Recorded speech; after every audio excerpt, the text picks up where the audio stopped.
It thus is for the Robert H. Jackson Center and this region, and for the Jackson Center's work here and globally, particularly apt and very special to host today's guest, the Chief Justice of the United States, John G. Roberts, Jr. Thank you, Professor. Thank you, Mr. Chief very Justice. much.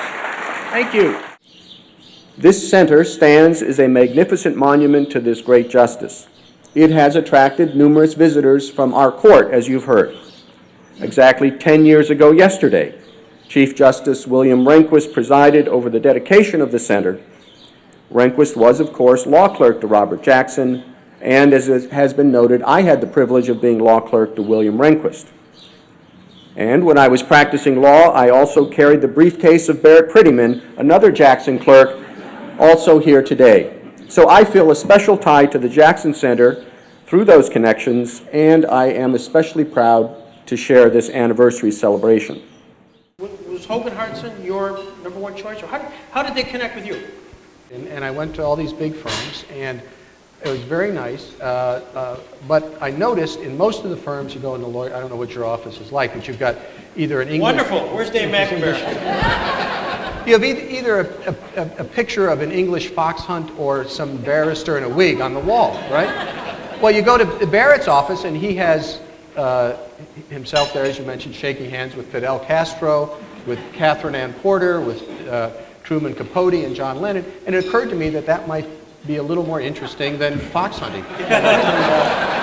And it turned out I was. And also Barrett was one of the very few specialists in the Supreme Court work at the time, and I knew that that was what I wanted to do, and he said he would be willing to take me on to do it.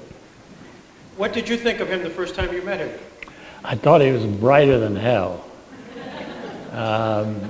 He was terribly impressive.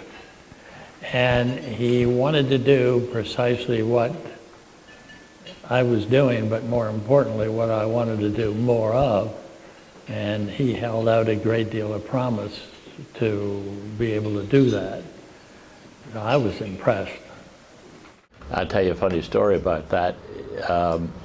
A young woman from Virginia Law School came to me and said, you know, Mr. Prettyman, I'd like to join your appellate group, but I'm just not sure that I can rise in it. Once I get in it, is there any place I can go?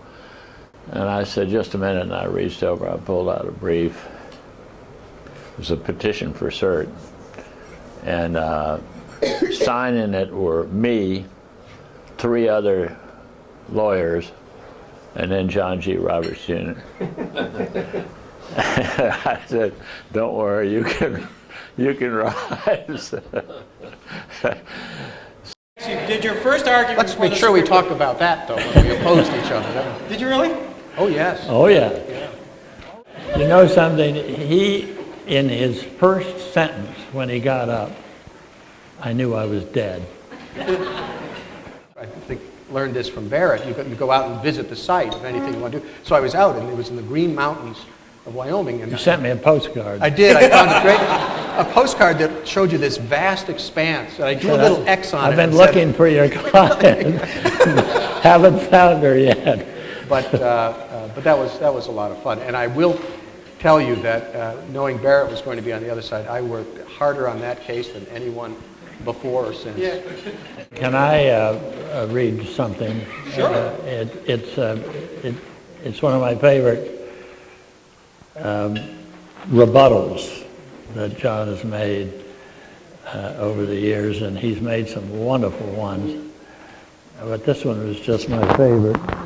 Justice Kennedy had suggested during an argument that suppose he X'd out a certain paragraph or sentence, and you would have to X out the sentence on page 2A that says the key issue is whether the plaintiff in this case can use her arms, hands, and shoulders, quote, as required by her new job, end quote. I respectfully submit that by the time you get through Xing out all those sentences, you should go one step further and X out the opinion as a whole, and by holding that it's reversed.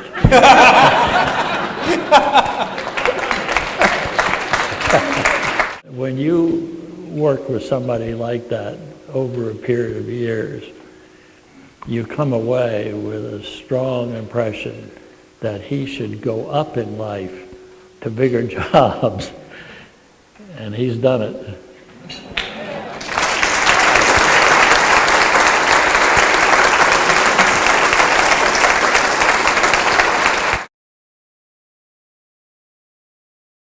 I mean, your bio is so long. I mean, it's like 18 miles long. I mean, don't you? I'm old. We didn't ask last night, but how did you get to Hogan and Hartson? Well, I had just been clerking for 3 justices, and so I pretty much had my choice. And I liked everything about the firm. Not only the quality of the lawyers, but something about the atmosphere. There didn't seem to be fighting as much as I heard stories about in other firms. And there was a generous and genial atmosphere there that appealed to me. Were they at all concerned that you were the son of a federal judge? That once they hired you, they probably didn't know how to deal with you? I heard later that when my name came up to be hired by the firm, Nelson Hartson said no dice. And they said, Nelson, for heaven's sakes, the guy clerked for 3 justices. Yeah, but this old man's a judge. If he doesn't work out, we'll never get rid of him.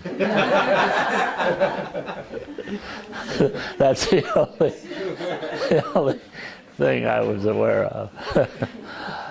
And they voted me in despite that. Well, almost 60 years, they haven't figured out how to do that, have they? No, that's right. He was absolutely right. Absolutely right. Could never get rid of me.